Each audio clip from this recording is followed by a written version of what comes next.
saja. Oke.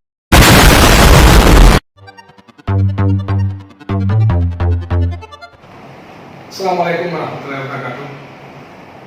Pada perjumpaan perdana di konten Partai Demokrat Sulawesi Tengah, kami mengemas satu program bertema Bincang Santai Kader Partai Demokrat. Untuk tayangan perdana ini telah hadir dua narasumber sekaligus. Di samping kanan saya, tentu tidak asing lagi bagi dunia advokat, dunia pengacara di Kota Palu, di Sulawesi Tengah, Pak Diki Pardino, sarjana hukum. Assalamualaikum. Waalaikumsalam. Pak Diki ini selaku Kepala Badan Hukum dan Pengamanan Dewan Pimpinan Daerah Partai Demokrat di Sulawesi Tengah. Di samping Pak Diki, saya perkenalkan Pak Fikri Saleh, sarjana hukum. Assalamualaikum Pak. Beliau menjabat di anggota Badan Hukum Pengamanan DPD Partai Demokrat. Nah, kali ini kita mau bincang-bincang santai, Bapak-bapak, seputar perkembangan dinamika politik khususnya di bidang hukum. Kita tahu bahwa Partai Demokrat ini khususnya di pusat itu sangat banyak dilema baik yang menghantam Pak SBY, baik itu Ketua Umum kita Agus Harimurti Yudhoyono. Pertanyaan pertama untuk Pak Diki, polemik atau ranah hukum yang coba diobok-obok oleh orang-orang tertentu, menurut Pak Diki seperti apa sebenarnya? Terima kasih atas waktunya. Pertama saya ucapkan terima kasih telah mengundang kami di acara perdana ini. Acara bisik ini yang kami menilai ini sangat bagus dan mungkin baru di Partai Demokrat yang ada.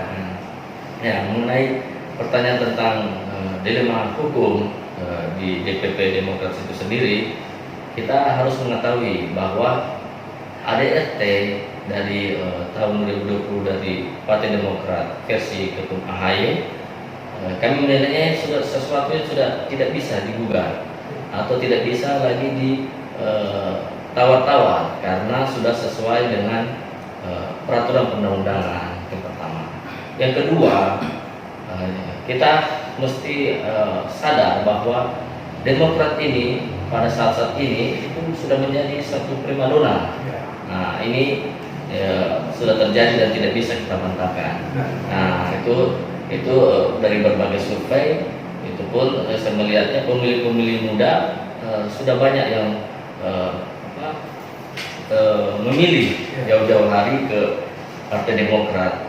Nah, karena setelah era kepemimpinan Pak SBY jadi ketua umum sekarang AHY itu sangat berbalik 380 derajat. Nah, jadi termasuk kami kader yang ada sekarang di daerah itu memprioritaskan orang-orang muda yang mempunyai visi misi yang ingin membangun negeri. Nah, menyangkut kemarin adanya personal atau mungkin oknum-oknum yang ingin menjatuhkan Demokrat, sekarang kami dari orang hukum itu melihatnya suatu persoalan yang tidak terlalu serius menurut kami. Di luar sana orang mengobok-obok Partai Demokrat, tetapi di daerah justru bermunculan kader-kader muda. Ya, bagaimana itu? Ya, jadi yang saya sampaikan tadi, ketika kepemimpinan AHY ini diambil alih menjadi ketua umum, nah itu saya bilang para pemilih maupun kader-kader itu tumbuh. Ibaratnya kabupaten itu mati satu tumbuh seribu. Ya. Nah, jadi kami di kader di daerah ini khususnya di Sulawesi Tengah, ketika ada riak-riak di DPP, kami di Demokrat daerah itu justru menjadi suatu perbincangan. termasuk di warung kopi, di teman-teman di rekan sejawat sesama pengacara itu menjadi primadona. Bahkan di WA group biasanya itu saya tidak banyak berkomentar, tapi teman-teman yang sangat antusias membahas Partai Demokrat. Nah, itu kita kami rasakan. Jadi menjadi perbincangan hangat di warung-warung kopi. Warung kopi. Iya.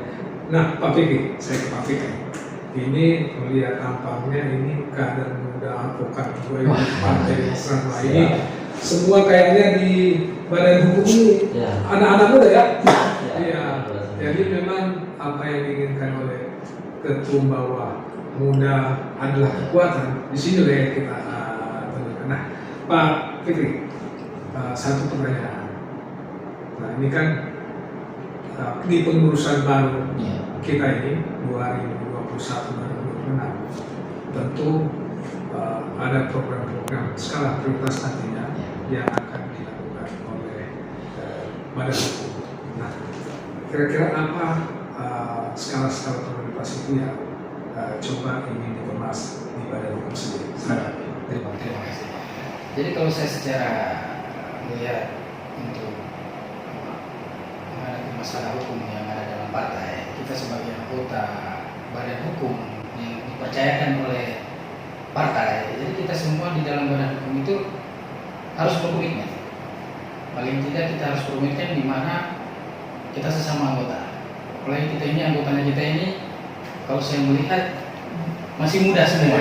Kadernya ini walaupun Partai Demokrat ini di luar sana itu banyak guncangan, tapi kita ini tetap harus, malah begitu banyak guncangan, tapi malah lebih banyak yang ingin bergabung di Partai Demokrat. Nah, dengan itu kita sebagai badan hukum ya intinya kita berkomitmen. Ketika ada persoalan-persoalan partai, nah, kita itu yang badan hukum yang siap untuk menghadapi persoalan-persoalan yang ada partai, maupun internal maupun di eksternal. Saya pikir seperti itu. Dalam partai Pak Fikri adalah salah satu anggota. Tetapi boleh tahu dong untuk di luar aktivitasnya seperti apa? Di luar saya sebagai lawyer juga banyak, alhamdulillah mungkin banyak perkara-perkara yang ditangani, terutama yang sekarang ini yang kita tangani ini banyak perkara bantuan hukum. Artinya bantuan hukum ini secara gratis. Kan dalam masyarakat ini banyak persoalan perkara, tapi mereka tidak punya biaya. Nah, makanya kita itu bergabung di salah satu LBH dan juga saya juga bergabung di kantor Profit sendiri, advokat sendiri. Tapi dari samping itu lebih banyak kita tangani itu bantuan hukum secara gratis kepada masyarakat yang menghadapi masalah. Pertama masalah rumah tangga, masalah narkotika, seperti itu. Nah, Pak Diki sendiri bagaimana aktivitas luar? Mungkin pemirsa mau tahu. Ya, kalau saya sendiri sama dengan Fikri, rekan sejawat saya, menangani perkara-perkara yang sifatnya kebanyakan saya tangani masyarakat yang dizolimi. Nah, termasuk tertipu oleh perbankan, asuransi, terus debitur yang mungkin mobilnya ditarik. Nah, itu yang saya memprioritaskan orang-orang yang dizolimi. Nah, walaupun tidak memungkiri kita kan butuh profit juga sebagai seorang lawyer, tapi ketika menghadapi permasalahan hukum yang berkaitan dengan orang dizolimi, itu adrenalin naik gitu. Nah, seperti itu. Dari sekian banyak kasus yang Pak Diki sudah tangani, kira-kira mana atau bisa dipilih mana yang betul-betul merasa puas pada saat kasus? Jadi pada tahun 2019 saya pernah menangani kasus perkara tumpang tindih lahan. Itu lahan pesantren di daerah mana? Di daerah Desa Bora, Kabupaten Sigi. Nah, jadi ceritanya lahan pesantren ini diduduki oleh salah satu mantan pejabat yang dia mengakui bahwa lahannya juga, jadi mempunyai 2 sertifikat. Nah, tapi ya atas bantuan Allah mungkin ya, karena sifatnya ini kan pesantren untuk kita punya amal jariah. Nah, alhamdulillah kemarin di Pengadilan Negeri Donggala kami dimenangkan. Dan itu gratis? Gratis seperti itu, karena menyangkut kita punya amal jariah, Pak, seperti itu. Jadi pemirsa, 2 narasumber ini walaupun muda, jadi tidak salah DPD memberi amanah ke mereka untuk membantu penegakan hukum, khususnya bantuan hukum ke Partai Demokrat. A few moments later. Pernahkah mendapat kasus misalnya ada anggota partai selama ini yang bermasalah dengan itu? Kalau untuk sekarang anggota partai yang bermasalah dengan hukum saya belum pernah hadapi, cuma beberapa rekan yang pernah, tapi mereka sempat diskusi dengan saya seperti itu. Dan kita memberikan masukan Ya. bahwa semua keputusan itu walaupun dia ada persoalan hukum mengenai masalah di luar partai, semua itu rodanya itu ada di dalam pimpinan. Ya. Jadi tidak secepat itu kita harus melimpahkan dia ke polisi, Iya, iya, iya. kita limpahkan sudah harus langsung ke pengadilan. Artinya kita harus ada mediasi dulu yang secara langsung itu kita menyelesaikan secara kekeluargaan. Kita semua juga sebagai lawyer ini tidak semua harus membicarakan orang. Iya. Artinya kita sebagai lawyer ini kita juga punya komitmen apa kalau bisa diselesaikan di luar bagus lagi di luar. Tidak perlu sampai kita harus perang-perangan sampai di pengadilan, kita harus keluar masuk ke kepolisian seperti itu. Riki, di luar sana mungkin banyak bahasa bahwa pengadilan kita masih boleh kata tebang pilih. Ada kasus yang mungkin di SP3 atau apa, begitu juga di tingkat pengadilan. Nah, sebagai pengacara, benarkah hal yang disampaikan masyarakat benar itu? Ya, kalau tentang penyelidikan di pihak penegak hukum itu ada beberapa. Cuma yang saya mau tekankan ini itu terjadi pada oknum-oknum tertentu dan tidak semuanya. Nah, yang selama ini kami hadapi itu mungkin sebagian kecil aja. Nah, karena penegak hukum juga harus memprioritaskan SOP yang berlaku. Karena ketika mereka menyalahi aturan, sudah mereka tahu konsekuensinya seperti itu. Ada hal yang menjadi urgen keinginan masyarakat yang mungkin tidak sampai di peradilan kita seperti itu. Mungkin tadi sudah walaupun sudah disinggung oleh Pak Fikri bahwa ada digratiskan, ada mungkin dapat pembelaan hukum. Nah mungkin masih ada hal lain tentang keinginan masyarakat untuk mendapat haknya untuk misalnya pembelaan di peradilan. Silakan. Ya. Dari Pak Diki. Kalau di masyarakat sendiri, pemerintah dalam hal ini sudah menyediakan sarana-sarana untuk masyarakat yang tidak mampu. Ya. Nah, dan itu dibiayai oleh negara. Nah, seperti macam LBH yang sudah terakreditasi itu dianggarkan oleh pemerintah. Jadi pengacara yang masuk di dalam LBH tersebut tidak dibenarkan menerima sesuatu dari masyarakat tidak mampu.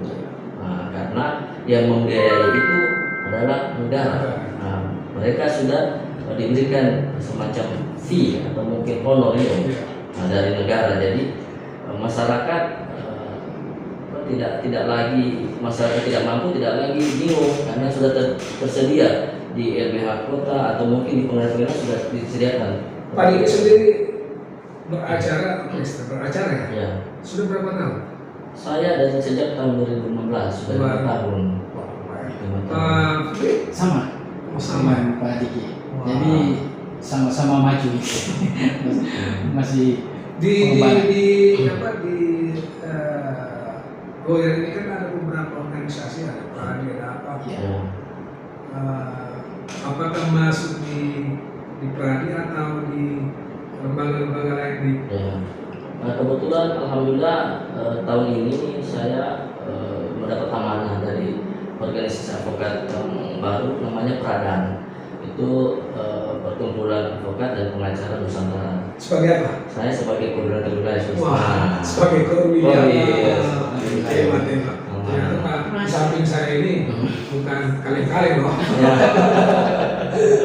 Sudah ke kepala badan hukum juga apa tadi? Koordinator wilayah. Mungkin Pradan.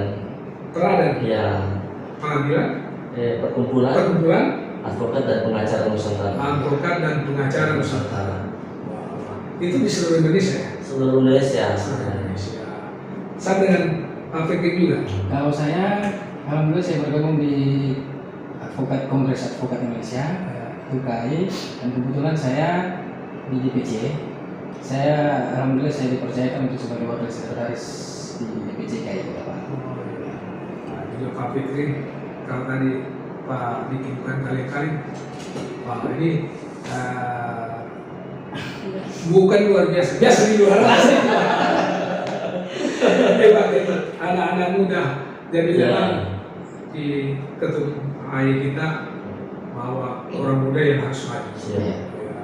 Oke, sebagai statement terakhir kita, mungkin ada harapan, mungkin ada hal yang mau disampaikan Pak Diki menyangkut Demokrat dan bantuan hukum ke depan. Silakan. Nah, Demokrat menurut kami sebagai badan hukum adalah partai yang modernisasi, yang memperhatikan hak-hak kader. Ke depan program Demokrat dalam bidang hukum itu insya Allah di tahun 2022 kami akan melakukan program daerah, yaitu memberikan sosialisasi ke kader partai tentang penyuluhan hukum. Yang pertama. Yang kedua, kami juga akan membuat suatu bantuan hukum khusus masyarakat, kelompok-kelompok masyarakat, kelompok tani yang lahannya mungkin diambil oleh beberapa perusahaan. Nah, seperti itu. Pak Fikri? Ya, terima kasih. Kalau untuk saya sih sebagai badan hukum partai Demokrat, kita sama-sama berkomitmen selalu menjaga nama baik Partai Demokrat, menjunjung tinggi hak asasi partai dan kader-kader kita semua. Nah, ini kalau ada masyarakat kita, warga kita yang membutuhkan pembelaan hukum, mungkin bisa, apakah bisa dititip nomor hubungi atau ada kantor, silakan. Oh, siap. Ya, kalau untuk masyarakat yang membutuhkan hukum, silakan ke kantor kami di Jalan Anuan nomor 39 Palu, Kota Palu. Bisa juga ke ruangan kami di kantor DPD Demokrat Jalan Dr. Sutomo, Palu. Nomor HP mungkin. Nomor HP 0811 4291 777 777. Kasih. Gratis. Pak Fikri? Sama? Sama. Oh sama, berarti satu kantor ya? Sama. Oke. Baik, pemirsa, demikian bincang-bincang kita, bincang santai kader bisik, dan ini konten perdana. Jadi ke depan kita akan buat konten yang lebih menarik. Insya Allah ini berguna buat pemirsa. Assalamualaikum warahmatullahi wabarakatuh.